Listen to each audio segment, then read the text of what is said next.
everyone. We have with us today Shefali Batra, and we're glad to be doing this interaction with her. Our topic for today is going to be about living foods. And Shefali is a holistic health coach, she's a nature cure specialist, she is a food and wellness blogger. And she has a really awesome Instagram handle, which you should check out, goes by the name Hopping on Toes. She also conducts healthy living and living food workshops. So we thought that she will be the best person to talk to us about what is the meaning of living foods. There's a lot of buzz around this nowadays. So let's understand it a little bit more, and especially the relevance of this if you are in your childbearing years, from the time you're planning a baby and pregnant and breastfeeding. I mean, it's like we discussed, it's relevant for everyone, maybe a little bit more at this time. Thanks so much for joining this interaction, Shefali, and for being an active participant in the Delhi Birth Network. Glad to have you here. Would you like to say something before we start? Yes. Hello, Neha. Thank you so much for taking me on for this. This topic is very close to my heart, and I love talking about, living foods and everything. Also, I would like to add that, I'm really happy and I'm really proud to be a part of Delhi Birth Network. And I met you all at the THIA conference, and I love what you all were doing. So I thought, why not, know more about your Delhi Birth Network. And I attended a couple of meetings. You all were so warm and so friendly and so good. And the work you are doing is phenomenal. I mean, I have not come across anybody doing such great work for pregnant women and, taking care of them. I just loved it. The whole community feeling that you are doing is really wonderful. So, I'm really proud to be a part of it, and I'm really looking forward to have a chit chat with you over this. Absolutely. Thanks so much. Let's jump right into it. So, my first question is, what are living foods and what is it about and why do we need them? Yep. So basically, living foods are the foods which have the pran shakti. We all know that we need certain pranas, not certain, basically, we just need pran shakti to get us going. Everybody needs life force to make us going. If we don't have life force in us, we are dead. So what about living foods? What are they? So living foods are any foods that we have not cooked them. So the moment we put food on fire, what we do is we kill the prana. If we have our hand and we put it on fire, just see after a minute what's going to happen. It's going to get burnt. There's going to be no life in it. So we are all, whether it's animal, birds, anything, whatever is living and moving has prana in it. It has living foods. And what keeps us going is our food. Air, of course, but food contributes to a major part of our living force energy. So how the foods, so the food, when it's in the raw form, it has energy in it. If we see the cycle of food, if a lion is even killing a deer and he's eating the meat, he'll never eat meat that is kept for long. He'll freshly kill the deer and have the fresh meat. Why? Because that deer has prana in it. It has life in it. The moment it's kept for some time, it will start deteriorating, and then there is no life force energy. So even a lion won't touch that. If you see a cow is eating grass. Basically, a cow eats only grass, whatever leaf what it's eating nowadays, but normally a cow eats grass. So it's getting all its prana from the grass. So anything that is alive, that is coming from the soil, coming from the earth, has got a certain kind of prana shakti in it. When we cook the food, as I've already mentioned, we kill the prana in it. So we need all the life force energy in us through our food, and that is why we need to eat living foods. So we'll discuss the benefits and why and all in later coming this thing, and I'll go into That's details. very interesting. But It's an interesting way to look at food. Food is yeah, not dead. It is actually alive, and it is the thing that gives us life. So it's such a wonderful perspective. Can you tell us more about what are these pranic foods? What foods are Yes. categorized as living foods? Yeah, so they are like three, we categorize in, the foods into three pranas. So one is the positive prana food, which ignites our energy. And then it gives us energy. Whenever we eat those, we feel alive, we feel good, we feel alert. Then we have the neutral prana foods, and which don't give us really anything. It's just whether we have them, whether we don't have them doesn't make a difference. And then we have the negative prana food, which draws away the energy. So once we know what is the positive, neutral, and negative, and we include more of the positive prana foods in it, we start getting healthier. Even if we are unwell, if we have disease, if we have problems, the moment we start including a lot of positive prana foods, we get all right. So many people, there's so much research and there's so much evidence that by having the positive prana food, we have reversed, even cancer. So it's that important to include positive prana food in our body. So what are our positive prana food? Positive prana food, all our fruits, all our vegetables which are not cooked, which are in the actual form that mother nature has given it to us. Then we have our nuts, our seeds. Even if you cold press oils, they still have the good prana in it. So we can go ahead with that also. Again, in the positive prana food, one very, very high positive prana food is the ash card. It's also called our agre ka pethe ki mithai, but again, we don't cook it and make it into a mithai. We have it like in a juice form, in a raw form, and that is so electrical. I mean, people swear by it, I swear by it. You have that, and actually you'll feel alert in your mind. So that's how it shows that how much positive energies our actual foods have when we don't cook them. So all the forms, in the way we have our salads and all, that is why they're so important. In the neutral prana food, we have basically, there's not much of things, but things like tomatoes and potatoes, these are our neutral foods. You have them, you don't have them, they'll just sustain you, they're not going to give much.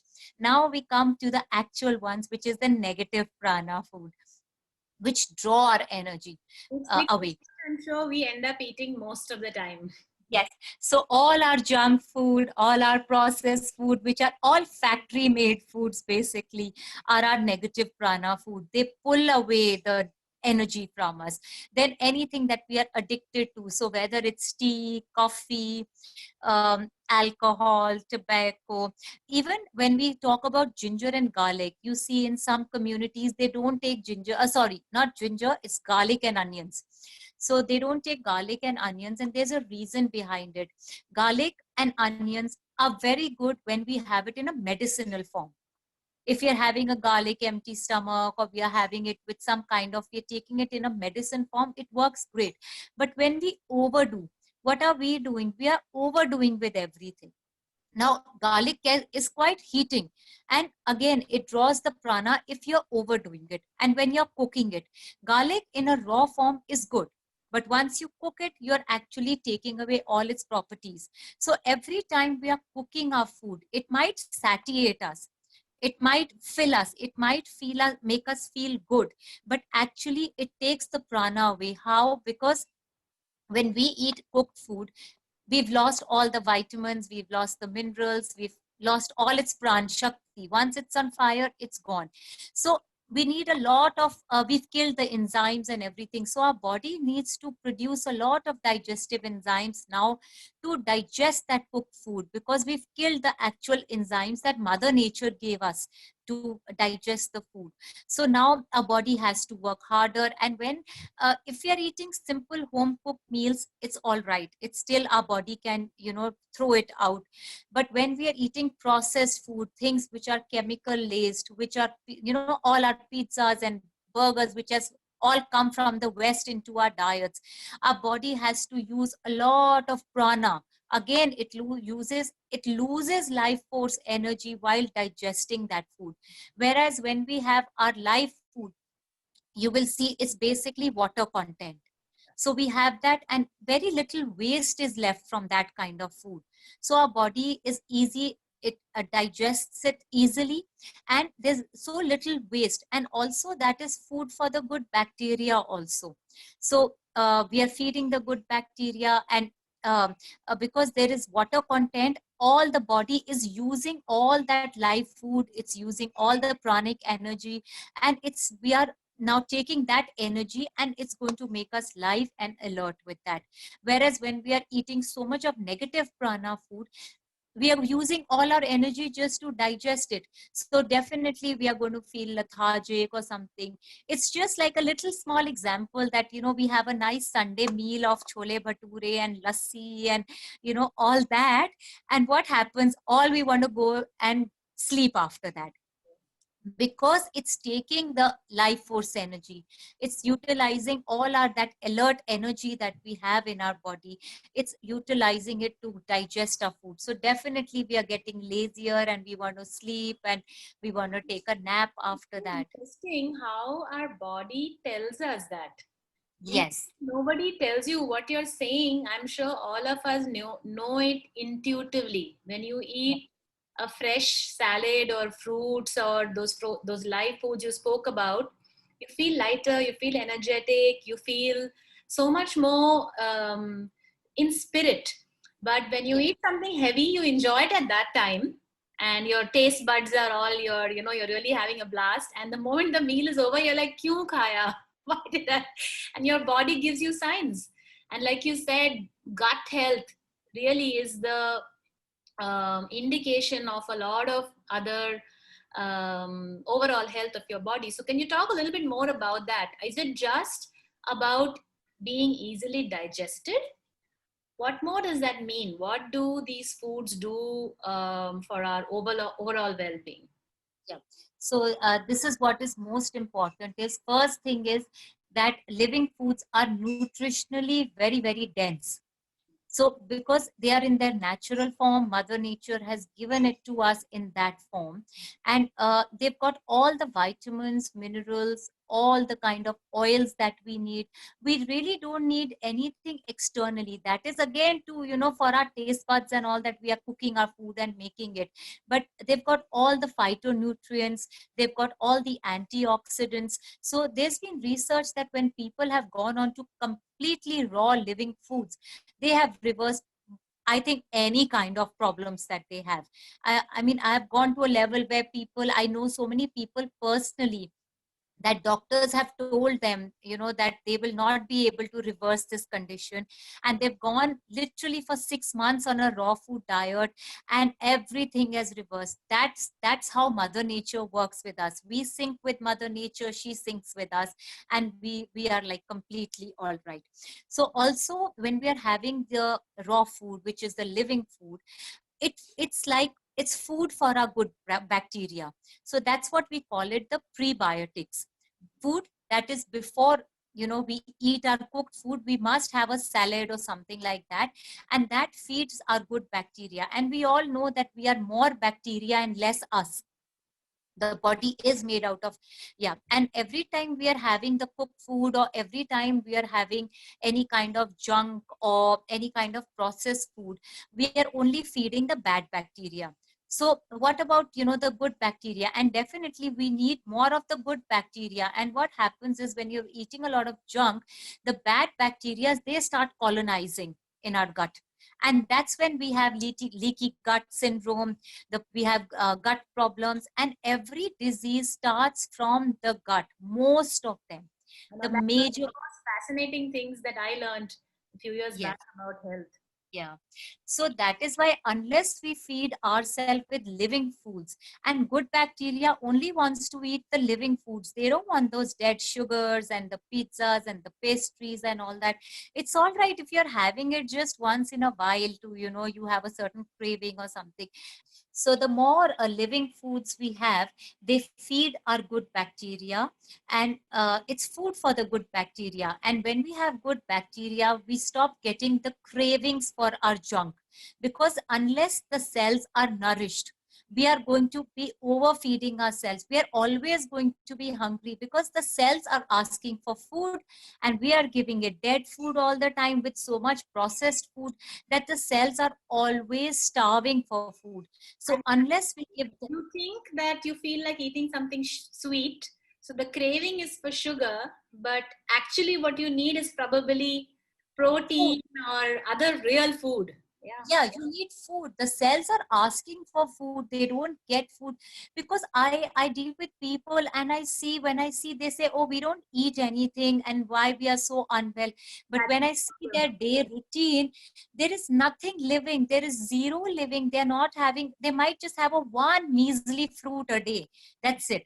There's no salad. Salad is something which is so important. And I'm not saying that you have to have a fancy salad. You can just have your basic cucumbers and your beetroots and carrots, whatever is seasonal. Of course, actually, living food is seasonal. We don't want some to eat something that is not seasonal and it's from the stores. We want to have simple food which is seasonal, which is living, which is fresh. And that is why one needs to buy their vegetables also as fresh as possible, because you might be keeping it in the fridge. You might see that the food, the fruits and the vegetables don't get spoiled, but the more and more days pass, the prana starts going down. Mhm. So that is why buying it as fresh as possible. Earlier people never have had refrigerators, so they always bought how much they needed, and when you keep it outside, you see the prana going down. Keep a tomato outside, after 4 or 5 days you'll see that it's just water. Yeah. Water is left. You just pull it up and the skin will come in your hand and the water will be left. Yeah. That's how you come to know that there was prana shakti in it, and the life just went away. Yeah. It's just left it. So that is how we come to know that, the food does have life force energy. It gives us, it clears us. It's good for our good bacteria. It works as a prebiotic for our wrong foods. We need to include it, otherwise we cannot survive. And also the time we are living in, if we are not going to eat good food, which is living food, which are raw foods, even our blood starts getting thicker. And that is why people are having heart problems. BP, what is BP? It's basically the blood gets thick, the arteries get blocked, the veins get blocked, and the blood cannot be pumped. So that is why it's so important for our overall well-being to include more and more living foods in our everyday life. I think what you're saying is making so much sense. And while there is no doubt that this is the kind of diet we should be eating, I think the big question that is in everyone's mind, and which is the most important question, is considering how most people are living today. We are eating, we are buying vegetables once a week, we are working, cooks are coming and making food and packing them and putting them in the fridge, and then you come back and you microwave it, and that's what a lot of people are doing. So can you tell us, how do we, in a realistic way, I mean, unfortunately most of us don't live on farms where we can just go and pluck a live fruit and eat the way it should be, I mean, the way animals do it and the way we are supposed to. So how can we incorporate these living foods in our diet, and what is the right way to do it?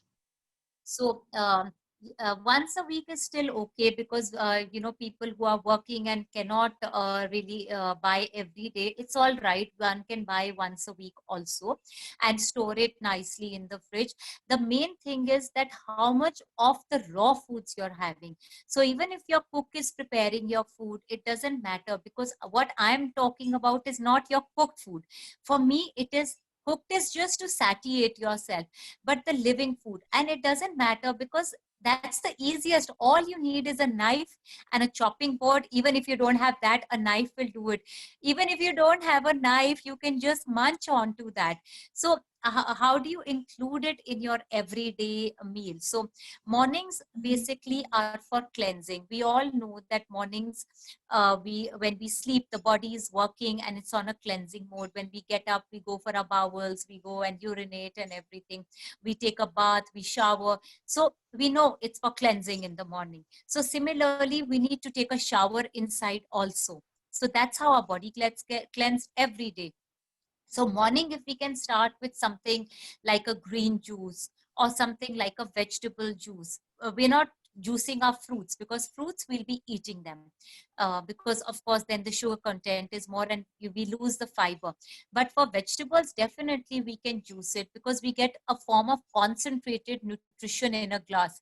Also, we can make smoothies. So we don't want to start our day with cooked food, which is like already dead food. That is why a lot of people, the moment they reach office, they grab a cup of coffee. And that's the reason, because you've already started your day with dead food. So how are you going to be alert? For that alertness, you need to have the living foods, and that's what will keep you alive. So you do it for a few days. You have a morning, a juice for breakfast, or you have a nice rich smoothie where you can put your nuts and seeds and some peanut butter, almond butter. You put greens in, you put some fruit in, and you have that. And against a heavy breakfast that you normally have, like an egg and bread breakfast or something like that, and you go to office, and you will see the difference in your alertness. You'll feel very, very light, alert. And also, if you have weight problems and all, you'll start feeling very light and energetic inside. The only thing is, the mind is the devil. The mind will tell you, oh, I'm hungry, I'm hungry, I'm hungry. But your body is going to be really happy, and it's actually going to tell you that I'm getting the nutrition in. And in a few days, you'll see how alert and how good you feel. And also, when you eat living foods, your body starts feeling really light and good. Also, people who have brain fogs or cannot concentrate, they start concentrating very well. And I see it in most of my patients, that they tell me, oh God, we've actually started feeling light and alert. And that's what living foods do to you. And I personally think that the trick is to not give up too soon. You have to hang in there for some time, because the first few days, these feelings just take over you, and your eyes are going to that packet of chips which you see, or sugar. And then if you're just able to ride through that, and you stay with these foods that you know will nourish your body will suddenly start feeling that nourishment, and you will feel the and then you don't have that much of craving as you did. Those false or mass cravings, they do reduce after some Yes, time. definitely. Even before your lunch, if you can have a nice bowl of salad for yourself and then eat your lunch, then you're getting the nourishment. Unless your body is nourished to the cellular level, your cravings for wrong food is not going to stop. The moment it might take up to 15 days actually for your body to feel nourished, because you haven't done it for years. So obviously, you have an undernourished body. It's going to take time. Your taste buds will change slowly, because initially you might not even, because we are not used to having a salad. People are like, people tell me, oh my God, I can't have this ghas foos. But after 15 days or 20 days, they start loving it. Why? Because they start seeing the difference in their body, in the feeling. And even like, what is a yogic diet? They just have grains once a day. Sometimes they go without it. Why? Because for our general well-being, they know it. For years, we know it, that eating too much of food, eating too much of grains all the time, eating too much of cooked food all the time, it does take away our prana, and it does take away our pran shakti, and we do get dull and lazy. And that's how, like, our body starts overtaking us, and then we are unwell. Because you see, when you go out, you see everybody's having some or the other problem. And our body was not designed to be sick. But why are we sick? So we do have external problems, but 70 to 80% is our food. So if we can take care of that, we've taken much care of everything. Absolutely. I think we are what we eat primarily. And if you just look at your diet and look at what you eat, your answers for most of your physical and a lot of your emotional health issues come from there. And you've explained really well why. And I think that we, being Indians, are lucky that we live in a culture where this has always been there. This ancient wisdom through Ayurveda, through our traditional practices, has always been there. We have fasting days in our culture, which are originally because of that. I think it is about cleansing the, detoxing, changing the energies in your body by eating certain other food, either not eating, so there are different types of fast, either you don't eat anything or you eat only raw foods, or you eat certain types of foods which are meant to do something else in your body. I'm not an expert, but intuitively I'm sure that there is something to it. So to that extent, we as Indians, I think it's easier for us. We don't have diets that are as heavily processed as in a lot of the Western worlds. So I think that while on one hand it is a change to make, it's not that hard. It's really taking those small baby steps towards incorporating, like you said, put in a salad before your meal, put in a good wholesome breakfast, and start with that. And then as you start feeling the benefits of that, you move into the next step. Am I right? Yes, yes, absolutely. And just a little small thing, because you mentioned fasting. People are so scared to fast. They feel if they fast, they're going to feel really weak. But actually, fasting cleanses your body and it gives you more prana shakti the next day, because you feel so much lighter. And whatever the toxin is there, if you're just on a fruit fast, like, you don't have to go on a very, very, difficult kind of a fast to begin with. People are even doing dry fasting, means they're not even drinking a drop of water. That's the way it benefits you, fasting. But you can just start with maybe like a juice and a fruit fast, like once a week or once in a month, to start with. That, okay, one day I'm going to give my body rest from cooked food, and just give it living, live, prana, high prana food, and you will see the difference. There is no way, because when I make people, I introduce fasting into their lives, they feel really nice about it, and they just feel, oh, why they never did it all their lives, because the right awareness is not there. I think it's wonderful hearing this from you because you are a living example of this. I see your Thank you. Instagram posts and you have some really good recipes up there, some great suggestions on the way we can incorporate these foods. And I know you look super young. You have a 21, 22-year son. So there you Yes. go. I mean, that's nothing like hearing it from someone who follows it. So thanks so much for sharing this. I would want to also add that as a birth worker, as a birth doula, and as a childbirth educator, we talk a lot about the importance of nutrition in your preconception period, during your pregnancy, when you're breastfeeding, and the same logics apply. It's not any different. You do need to nourish yourself so that you can nourish your baby. And at this time, it's not only you who are benefiting from it, but it's the baby. And the baby in the womb is really being created by who you are. And who you are is, to a large extent, like we said, what you eat and how you feel and all of that. So if you're doing this anyway, it's fantastic. If you're not been doing this and you're planning to have a baby, or you're pregnant, or you're breastfeeding, it's the best time. And I mean, I find it really amazing that it does happen. You know, I know a lot of women who have been busy with their work and neglected their health and not paid too much attention to what they eat. But when they want to have a child, when they even plan to have a child, they actually become more conscious. And then they're like, what should I eat? What is a good diet for fertility? What is a good diet for pregnancy? So it is about being more mindful, whether you're pregnant or not, of what you're putting into your body.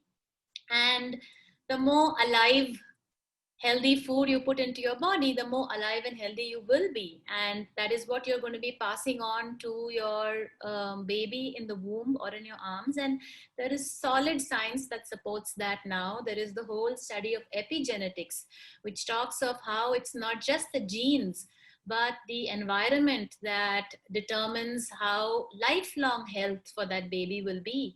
And a large factor in that environment is nutrition, is food. And it's, I personally believe that while one part is that the food that you eat, what it is, the way you receive it is another very big aspect of it.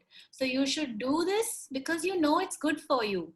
You shouldn't do it because some nutritionist gave you a diet chart and said chalo abhi ye khao, and then you're like, I hate this, I don't want to eat this, and you're eating it with that kind of an emotion. It's not going to do you the same good as if you do it mindfully, wanting to do it. So that's the other side of nutrition, which I think plays a very, very big role. I would just like to add in to what you have just said for the pregnant or people, women wanting to conceive. When we have cleansing food, detoxing food, and life energy foods, we create a really beautiful womb for our baby to, kind of live in.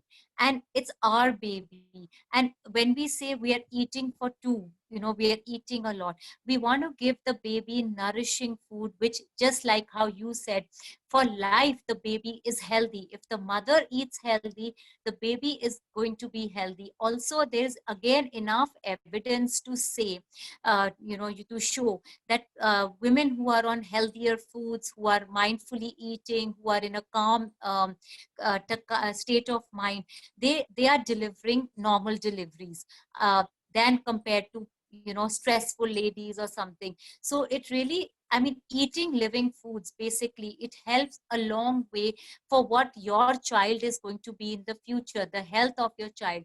And again, as you said, yes, there is enough evidence, there's enough research to show that when you have living things in your this thing, because it's cleansing, it's nourishing, it's feeding your cells, and similarly it's going to feed your baby also like that.